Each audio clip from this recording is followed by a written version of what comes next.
मध्य प्रदेश में 23 की बिसात बिछ चुकी है। भाजपा ने विंध्य पर खास निगाह रखी है और 23 के रण में जीत की राह आसान करने के लिए भाजपा के केंद्रीय नेता प्रदेश में लगातार मौजूदगी दर्ज करा रहे हैं। इस दौरान प्रधानमंत्री नरेंद्र मोदी रीवा पहुंचे। उन्होंने प्रदेशवासियों के लिए सौगातों की बौछार कर दी। प्रधानमंत्री मोदी ने प्रधानमंत्री आवास योजना के 4,11,000 हितग्राहियों को वर्चुअल गृह प्रवेश कराया। साथ ही जल जीवन मिशन की 7,853 करोड़ लागत की 5 बड़ी जल प्रदाय योजनाओं का शिलान्यास किया। 2,300 करोड़ से ज्यादा की रेल परियोजनाओं का लोकार्पण और शिलान्यास किया। इसके साथ ही प्रधानमंत्री ने लाभार्थियों को करीब 35 लाख स्वामित्व संपत्ति कार्ड सौंपा। प्रधानमंत्री मोदी ने एमपी में जिन रेल परियोजनाओं को समर्पित किया, उनमें मध्य प्रदेश में रेल नेटवर्क के 100% विद्युतीकरण के साथ दोहरीकरण और विद्युतीकरण परियोजनाएं शामिल हैं। प्रधानमंत्री ने ग्वालियर स्टेशन के पुनर्विकास का शिलान्यास किया और हरी झंडी दिखाकर 3 ट्रेनों की शुरुआत की। प्रधानमंत्री ने कांग्रेस पर पंचायतों से भेदभाव का आरोप भी लगाया। उन्होंने महात्मा गांधी का हवाला दिया और कहा कि बापू कहते थे कि भारत की आत्मा गांवों में बसती है, लेकिन कांग्रेस ने गांधी के विचारों को अनसुना किया। 90 के दशक में पंचायती राज के नाम पर खानापूर्ति की। गांव के लोगों को बांटकर राजनीतिक दलों ने अपनी दुकानें चलाईं। उन्होंने कहा कि हमारी सरकार ने विकास के लिए तिजोरी खोल दी। 2014 के बाद से देश में पंचायतों के सशक्तिकरण का बीड़ा उठाया।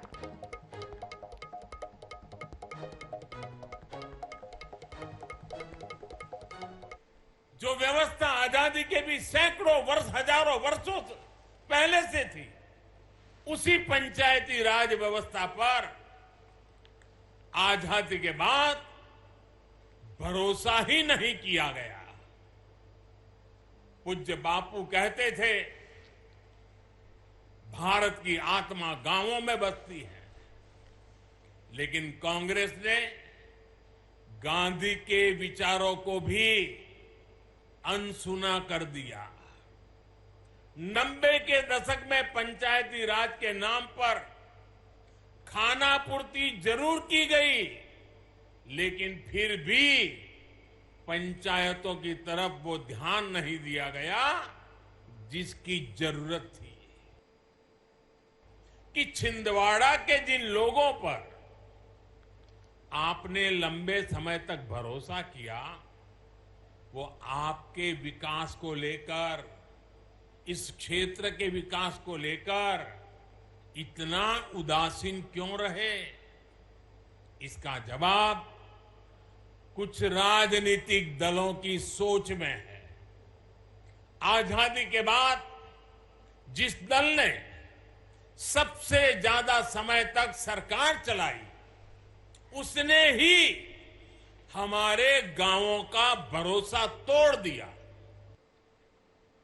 मध्य प्रदेश कांग्रेस ने रीवा में पीएम के भाषण पर पलटवार किया है। कांग्रेस के पूर्व मंत्री पीसी शर्मा ने कहा है कि प्रधानमंत्री ने अपने संबोधन में अप्रामाणिक और तथ्यहीन बातें की हैं। उन्होंने कहा कि कांग्रेस इसका सिलसिलेवार खुलासा करेगी। उन्होंने मुख्यमंत्री शिवराज सिंह पर भी तंज कसा और कहा कि मुख्यमंत्री ने किसानों की आय दोगुनी होने का हवाला दिया है। आंकड़ों के मुताबिक ये सही नहीं है।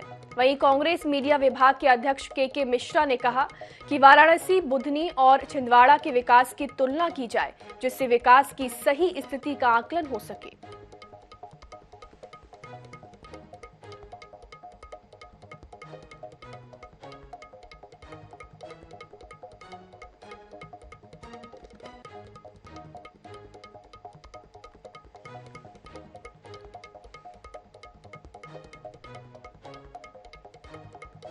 कांग्रेस विधायक जीतू पटवारी और विधायक कुणाल चौधरी मंदसौर में आयोजित किसान सभा में शामिल हुए, जहां उन्होंने किसानों को संबोधित किया। सभा में पूर्व कांग्रेस सांसद मीनाक्षी नटराजन, पूर्व मंत्री नरेंद्र नाहटा भी मौजूद रहे। जीतू पटवारी ने प्रदेश सरकार पर निशाना साधा और कहा कि मुख्यमंत्री लाडली बहनों का भला चाहते हैं तो गैस सिलेंडर के दाम 1100 की जगह 150 कर दें। बतौर सब्सिडी 1000 रुपए सीधे बहनों के खाते में जमा कराएं। इस योजना का नाम लाडली बहना गैस सिलेंडर योजना रख दिया जाए। इस देश को जो कहा कि 70 साल में कांग्रेस ने कुछ नहीं किया, तो हमारा सवाल है कि 10 साल में आपने कांग्रेस ने किया उतना कितना बेचा? बीजेपी ने कहा कि हम आएंगे तो $5 ट्रिलियन की अर्थव्यवस्था करेंगे। आप आए तो आपने सबसे बड़ा असमानता, आर्थिक गरीबी और अमीरी की कर दी। अडानी जैसे लोगों को 17 लोगों के पास देश की 75% संपत्ति कर दी। ऐसा देश तो बनाने का आपसे भावना नहीं थी देशवासियों की। भारतीय जनता पार्टी के प्रदेश कार्य समिति के सदस्य कमल माखीजानी ने अपनी सरकार से एक नई तरह की मांग की है। उन्होंने प्रभारी मंत्री तुलसी सिलावट को पत्र लिखकर दक्षिण विधानसभा क्षेत्र की तहसील कार्यालय को विधानसभा क्षेत्र में लाने का आग्रह किया है। उन्होंने पत्र की प्रतिलिपि केंद्रीय मंत्री नरेंद्र सिंह तोमर, केंद्रीय मंत्री ज्योतिरादित्य सिंधिया और सांसद विवेक नारायण शेजवलकर को भी दी है। गौरतलब है कि दक्षिण विधानसभा क्षेत्र की तहसील का कार्यालय पहले महाराजबाड़ा स्थित गोरखी परिसर में संचालित होता था, जो नई कलेक्ट्रेट के गठन के साथ ही सिटी सेंटर कलेक्ट्रेट ऑफिस पहुंच गया है, जिसमें स्थानीय निवासियों को समस्या का सामना करना पड़ता है। बहुत छोटे छोटे कामों के लिए बड़े गरीब और कमजोर तबके के लोग हैं, उनको न्यू कलेक्टर जाना पड़ता है, परिवहन की समस्या भी आती है, किराया भी बहुत ज़्यादा लगता है। तो छोटे छोटे कामों के लिए दक्षिण में उनके काम हों, ऐसी मेरी आकांक्षा है। और मैंने पहले भी चिट्ठी लिखी थी सिलावट जी को, अभी दोबारा मैंने उनको स्मरण पत्र दिया है कि उसमें जल्दी से कार्रवाई करके हाँ केंद्रीय मंत्री को हमने उसकी कॉपी भेजी है और उनसे भी हमारा आग्रह है कि वो इस विषय में। सतना जिले के बड़ा इटमा में शराबबंदी का अनोखा फैसला सामने आया है। शराब पीने या बेचने पर 10,000 जुर्माना होगा और सामाजिक बहिष्कार भी होगा। बड़ा इटमा गांव के लोगों ने शराब के खिलाफ अनोखी मुहिम शुरू की है। बड़ा इटमा ग्राम पंचायत में ये फैसला हुआ है कि गांव में ना तो कोई पिएगा और ना ही शराब बचेगी। अगर ऐसा करता कोई पाया गया तो उस पर बड़ा जुर्माना लगाया जाएगा। साथ ही उसके खिलाफ सामाजिक बहिष्कार करने की भी बात कही गई। ग्रामीणों ने शराबबंदी को लेकर बड़ा और ऐतिहासिक फैसला लिया है। बड़ा इटमा के ग्रामीणों ने 21 अप्रैल अंबेडकर जयंती के दिन आम सभा आयोजित कर पंचायत क्षेत्र के अंतर्गत शराबबंदी करने का फैसला लिया है। इसकी सूचना रामनगर थाना टीआई और अन्य जिम्मेदार विभागों को दिए जाने की बात कही है।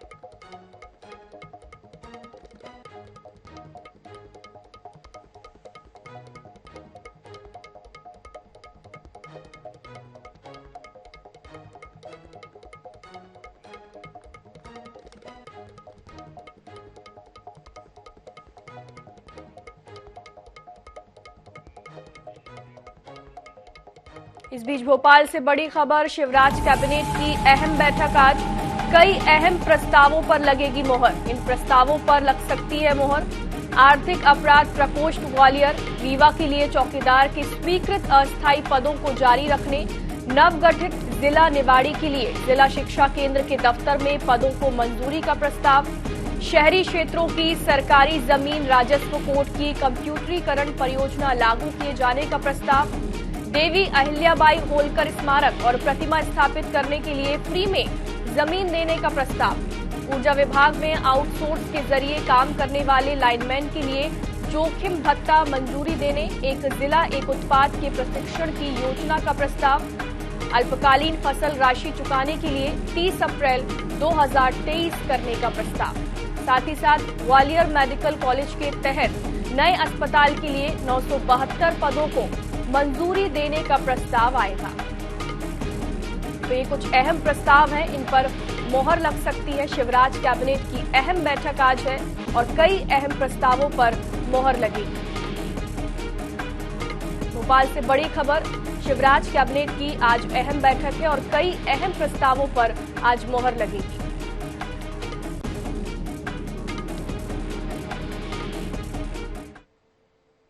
चलिए अब बात करते हैं उत्तराखंड की। उत्तराखंड में केदारनाथ मंदिर के कपाट मंगलवार सुबह खुल गए। इस दौरान हजारों श्रद्धालु मौके पर मौजूद रहे। केदारनाथ हर हर महादेव के जयकारों से गूंज उठा। इस खास मौके पर मंदिर परिसर को 20 क्विंटल फूलों से सजाया गया। मंत्रोच्चारों और आर्मी बैंड की मधुर धुनों के साथ भगवान केदारनाथ के कपाट सुबह 6:20 पर खोले गए। हजारों श्रद्धालु भी मौजूद रहे। मंदिर के कपाट खुलने के बाद श्रद्धालुओं ने केदारनाथ में दर्शन किए।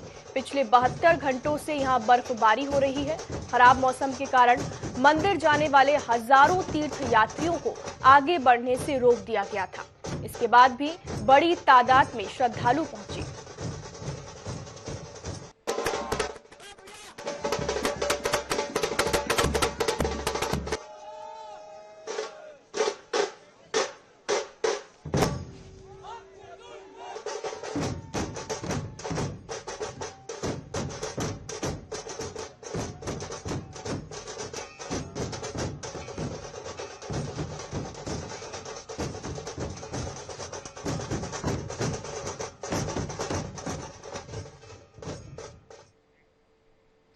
मंडला के जेल ग्राउंड में मुख्यमंत्री कन्या विवाह योजना कार्यक्रम हुआ, जिसमें करीब 130 सामूहिक जोड़ों का विवाह संपन्न हुआ। इस सामूहिक विवाह कार्यक्रम में जनपद मंडला, नगरपालिका मंडला और बमनी बंजर नगरिया निकाय के पात्र जोड़े शामिल हुए। विवाह कार्यक्रम में दिव्यांग जोड़े भी शामिल हुए, साथ ही एक जोड़े का निकाह भी हुआ। सामूहिक विवाह कार्यक्रम में परंपरागत रीति रिवाज से विवाह संपन्न हुआ। वहीं इस कार्यक्रम में ग्रामीण विकास राज्य मंत्री फग्गन सिंह कुलस्ते मौजूद रहे।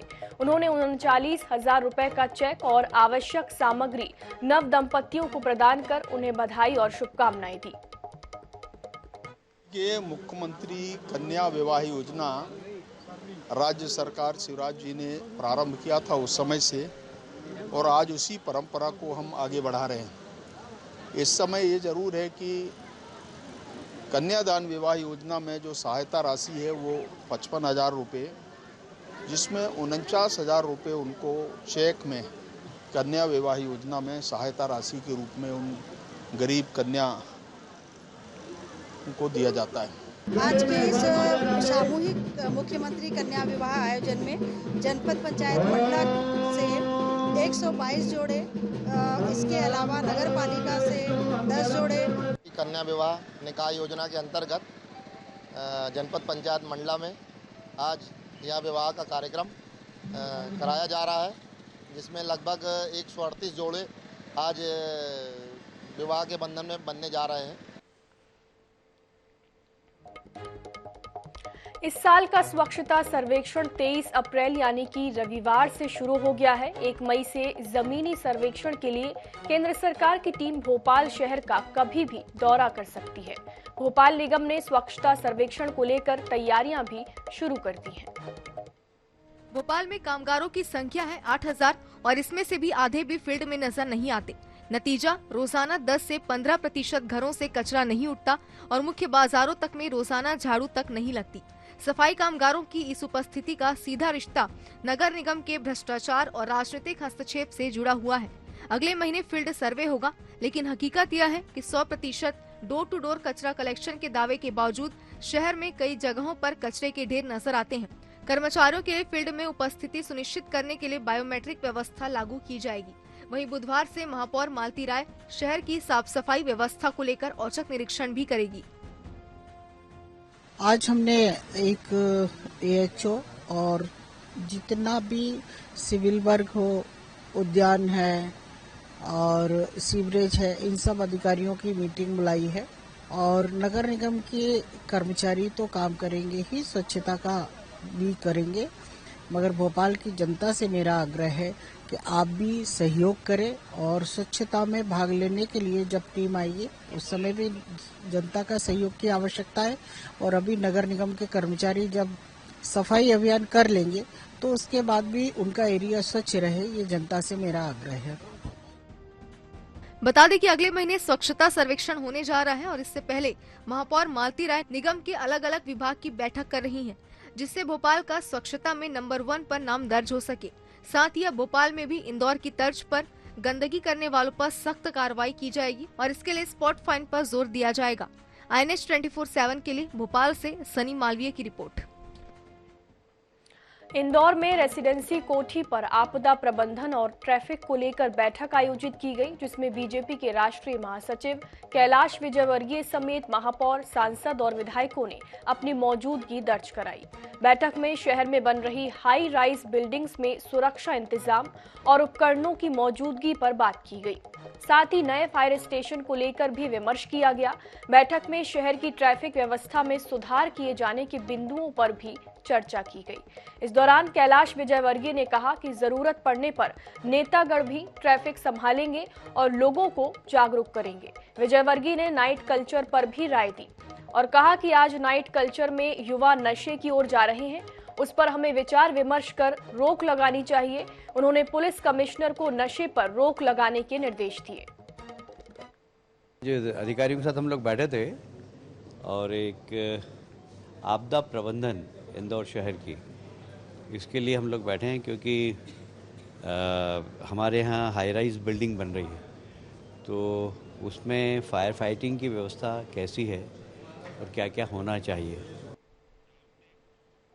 स्वच्छता में देश में नंबर 1 इंदौर की तरह जबलपुर शहर को भी साफ सुथरा बनाने की जद्दोजहद चल रही है, लेकिन नगर निगम में हावी राजनीति के चलते शहर में लगातार कचरे और गंदगी का अंबार लगता जा रहा है। लिहाजा जबलपुर स्वच्छता में लगातार पिछड़ता भी जा रहा है। वहीं कांग्रेस और भाजपा इसके लिए एक दूसरे को जिम्मेदार ठहरा रहे हैं।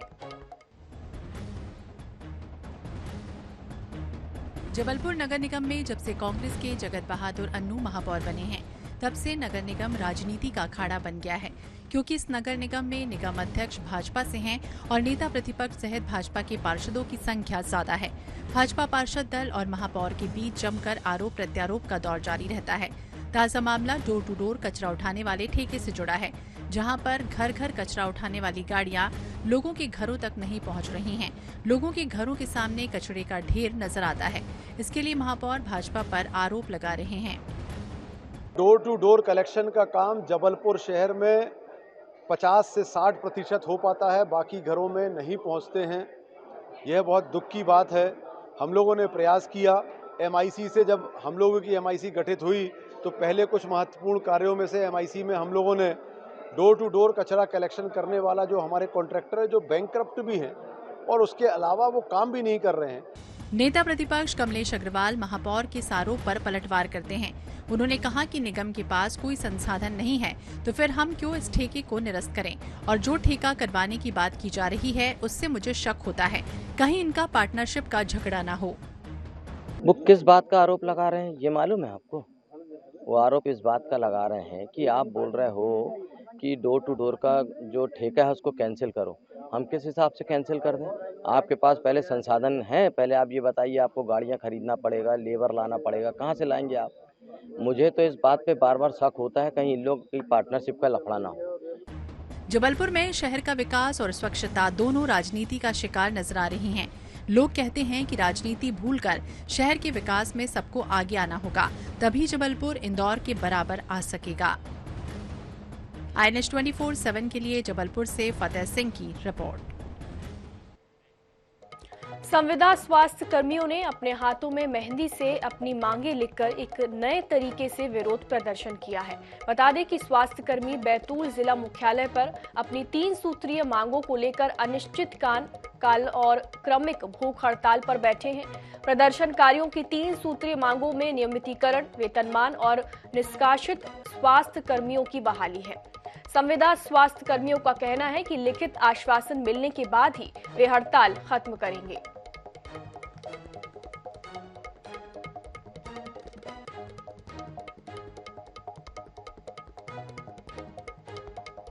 संविदा स्वास्थ्य कर्मियों ने अनूठा प्रदर्शन यहां पर किया।